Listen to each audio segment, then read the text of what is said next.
মানে ক্ষতিপূরণ তো না, মানে ব্যাংক কিভাবে তাদেরকে টাকাটা ফেরত দেওয়া হবে, ডিপোজিট টাকা, সেটার ব্যাপারে যে সিদ্ধান্তটা আমরা নিয়েছিলাম, এটা বেসড অন আমাদের শরিয়ার ভিত্তিতে।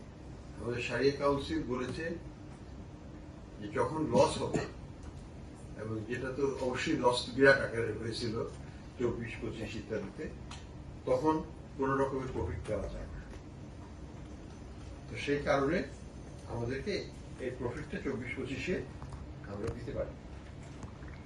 এটা হচ্ছে মূল চেঞ্জের কারণটা এটা।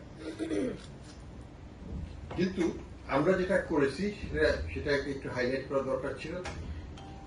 শুধুমাত্র ওই খবর আসছে 24-25 দেওয়া হয়নি, কিন্তু সরকার থেকে যেটা দেওয়া হচ্ছে আসলটা তো পুরোই দেওয়া হচ্ছে তাদেরকে। প্লাস 24-এর আগ পর্যন্ত যত ইন্টারেস্ট অ্যাক্রু করেছে সেটাও পুরো দেওয়া হচ্ছে। অর্থাৎ আমি যদি 10 বছর আগে রেখে থাকি, আমি কিন্তু 10 বছর 23 সাল পর্যন্ত আমি পুরোটাই ইন্টারেস্ট সহকারে, রিটার্ন সহকারে, ইনভেস্টমেন্টের রিটার্ন সহকারে পাচ্ছি। যদিও রিটার্ন কি হয়েছিল আমরা জানি না, এসালের সময় রিটার্ন কি হয়েছিল জানিনি, অবস্থাটা সেটাও দেওয়া হচ্ছে। কাজেই এখানে একটু আমি মনে করি যে সাধারণ যারা আমানতকারী তাদের উদ্দেশ্যে আমি বলতে চাচ্ছি যে আমরা সর্বাত্মক চেষ্টা করেছি জনগণের স্বার্থ রক্ষার জন্য, ডিপোজিটরদের স্বার্থ রক্ষার জন্য তাদের পুরো আসল আমানত পুরোপুরি ফেরত দিতে, এবং ইসলামিক প্রিন্সিপাল অনুযায়ী যে লাভ ক্ষতি হয়েছিল, যেটা তা আগে বলেছিল, যদিও প্রকৃতপক্ষে সেটা হয় নাই, তারপরেও 23 সাল পর্যন্ত সেটা দিয়ে দেওয়া হয়েছে। 24-25-এ আমাদের যে রিভাইজ যে হিসাব, তাতে ব্যাপক ক্ষতির সম্মুখীন হয়েছে ব্যাংক। আগে থেকেই ক্ষতি ছিল, কিন্তু সেটাকে আমরা আমলে নিচ্ছি না জনস্বার্থে, তাদের পুরোটাই দিয়ে দেওয়া হচ্ছে। 24-25-এরটা এটা ব্যাপক ক্ষতি হয়েছে এই প্রতিষ্ঠানগুলোতে আর্থিকভাবে।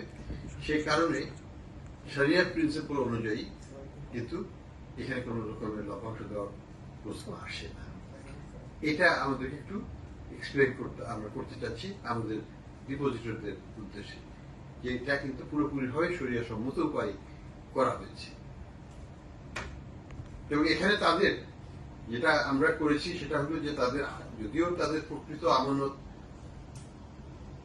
আগের যারা কর্তৃপক্ষ ছিলেন তারা এখান থেকে আত্মসাৎ করেছেন, নিয়ে চলে গেছে 97% এনপিএল, 98% এনপিএল, তাও তো আমরা তাদের প্রকৃত আমানত পুরোপুরি ভাবে সরকারের পক্ষ থেকে ফেরত দিয়ে দেওয়া হচ্ছে। প্লাস ইন্টারেস্ট যেটা অ্যাক্রু করেছে, মানে ইনভেস্টমেন্টের উপর রিটার্ন যেটা আসলে অ্যাক্রু করে নাই কিন্তু কাগজে কলমে দেখিয়েছিল তারা, সেটাও দিয়ে দেওয়া হচ্ছে আপ টু 23 সাল পর্যন্ত।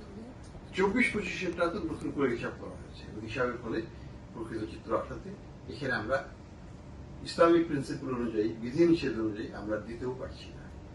এটাই হচ্ছে প্রকৃত চিত্র। এই কারণে কিছু আমি বলবো, এখানে আমাদের তো এখানে কিছু দুষ্কৃতিকারীও আছে, তারা এখানে একটা মানে একটা গন্ডগোল লাগানোর প্রচেষ্টা করেছিল কয়েকটা ব্রাঞ্চে, বিশেষ করে একটা ব্যাংকের ব্রাঞ্চে। দেখুন ব্যাংক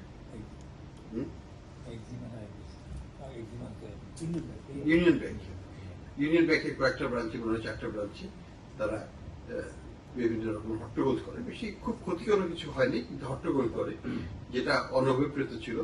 এবং এটা আমরা চাই না যে এটা কোনো মতেই হোক, এবং আমাদের সাধারণ ডিপোজিটররা যেন সেখানে কোনো মতেই এটার সাথে সংশ্লিষ্ট না হন, সেটাই আমরা আশা করব। এবং আমরা কিন্তু ডিপোজিটরদের স্বার্থ পুরোপুরি ভাবেই এখানে রক্ষা করার চেষ্টা করেছি, এবং সেই প্রচেষ্টা অব্যাহত আছে।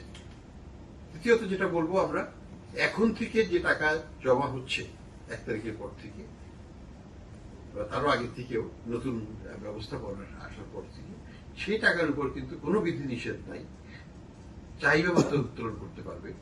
সেই টাকার উপর একেবারেই বাজার ভিত্তিক রিটার্ন দেওয়া হচ্ছে, এবং সেটা তাদের জন্য